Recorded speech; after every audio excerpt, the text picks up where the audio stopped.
Hello, and welcome to Legacy Lane. Today, Legacy Lane presents Who is Ninhursag, Earth Mother and Goddess of Creation. Ninhursag is a prominent and ancient mother goddess from the civilization of Sumer, located in ancient Mesopotamia. Her primary name holds a deep significance, often translated as Lady of the Mountain, sometimes Lady of the Sacred Mound, connecting her intrinsically to the very earth itself and the primordial hills from which life was thought to emerge.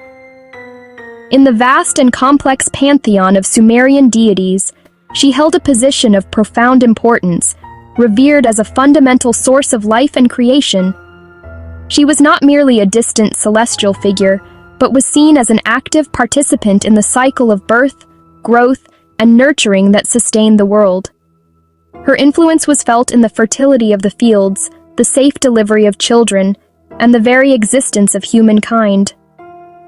Beyond her most common name, Ninhursag was known by several other titles: Ninma, meaning Great Queen or Exalted Lady; Nintu, meaning Lady of Birth; Balet Ili, Lady of the Gods. These multiple names are not contradictions, but rather a testament to her multifaceted nature as the Great Earth Mother. Her stories, preserved on cuneiform clay tablets dating back thousands of years, place her at the center of some of the most important Mesopotamian myths. She is a collaborator with the great gods: An, the Sky Father; Enlil, the Lord of the Wind; and Enki, the clever god of water and wisdom. Together, they shape the cosmos and bring order to the world. In the grand tapestry of Sumerian mythology, Ninhursag holds the indispensable role of the master craftswoman of life. While other powerful gods like An and Enlil might establish the overarching order of the universe, it is almost always Ninhursag who is called upon for the delicate and essential task of fashioning living beings. She is the divine artisan, the cosmic potter, the celestial midwife. Her primary function in creation myths is to give physical form and substance to life, transforming the abstract plans of the gods into tangible reality. This places her at the heart of the creative process, not just a mother to the gods, but the ultimate mother of all humanity, a shaper of the natural world. Her most significant creative act, recounted in myths like the Atrahasis epic, is the fashioning of humankind. The younger gods grew weary of the immense labor required to maintain the cosmos, digging canals, tilling the earth, providing for the senior deities. Their complaints led the great gods to create a new class of beings to bear the workload.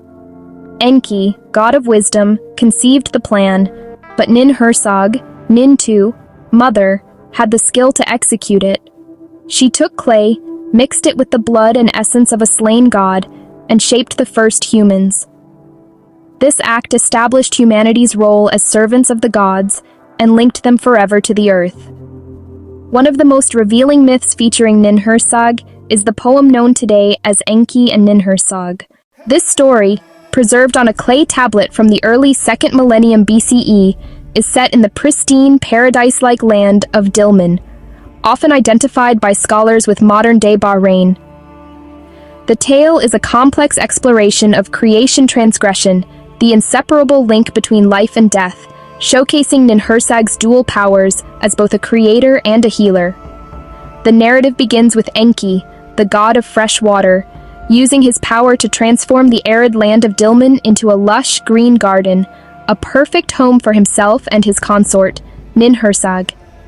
Their union symbolizes the meeting of fertile earth life-giving water, the essential ingredients for creation. The first part of the myth details a series of divine births. From her union with Enki, Ninhursag gives birth to a daughter, Ninsar, Lady Vegetation.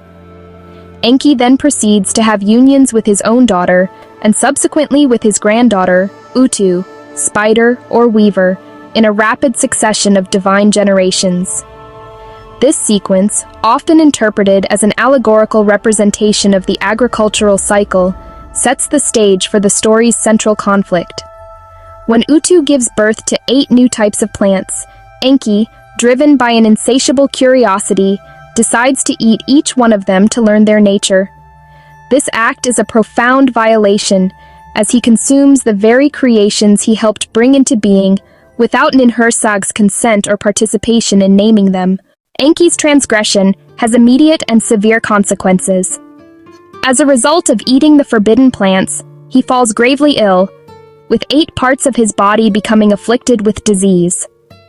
The other gods are powerless to help him as he wastes away. In her fury and grief at his actions, Ninhursag withdraws from the divine assembly, cursing Enki and leaving him to his fate. Without her life-giving and healing powers, even the cleverest of the gods is doomed. It is only when a fox persuades her to return that there is any hope for his survival. This part of the myth powerfully demonstrates that Ninhursag's power is not just additive, she can also withdraw it, and the consequences of its absence are devastating. The myth concludes with an act of profound healing and creation. Relenting, Ninhursag sits with the ailing Enki, and, in a magical act of midwifery, draws out his sickness. To heal each of his 8 afflicted body parts, she gives birth to 8 new deities.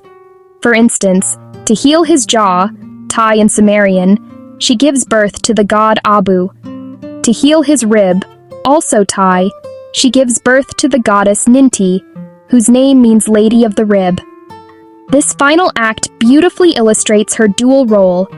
She resolves the crisis not through destruction, but through creation, birthing new life to counteract death and disease.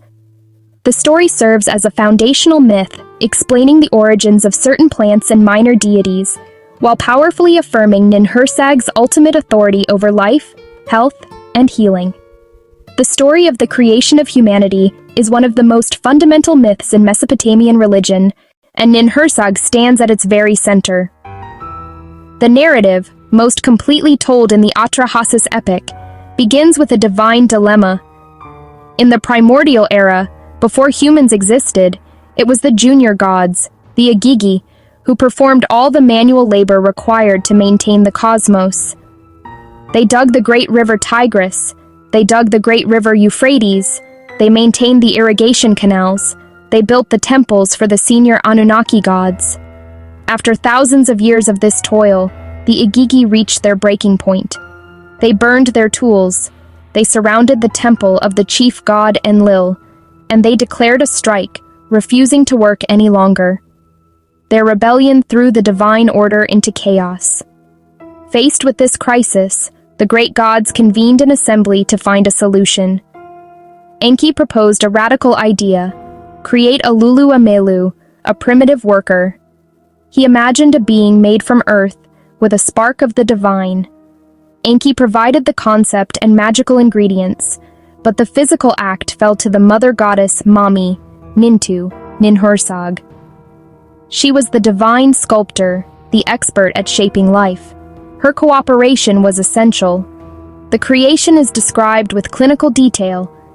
Ninhursag prepared the raw material. She took clay from the Abzu, the primordial freshwater sea, and mixed it with the flesh and blood of the slain god Geshtui. In Sumerian mythology, the gods were not abstract beings dwelling in a distant heaven.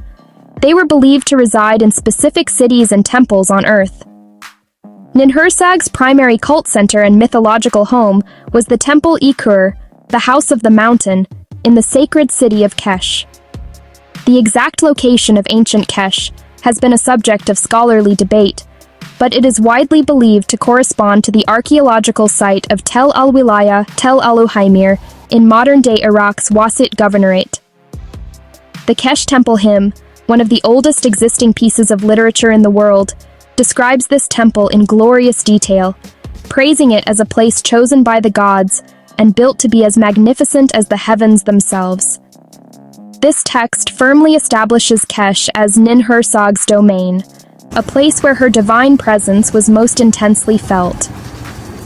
While Kesh was her main city, Ninhursag's presence was felt across Sumer, and she was associated with several other important urban centers. Thank you for joining me today on a walk down Legacy Lane. Join me next time as we continue to explore the stories that shaped the world. Until then, take care and keep walking in your own legacy lane.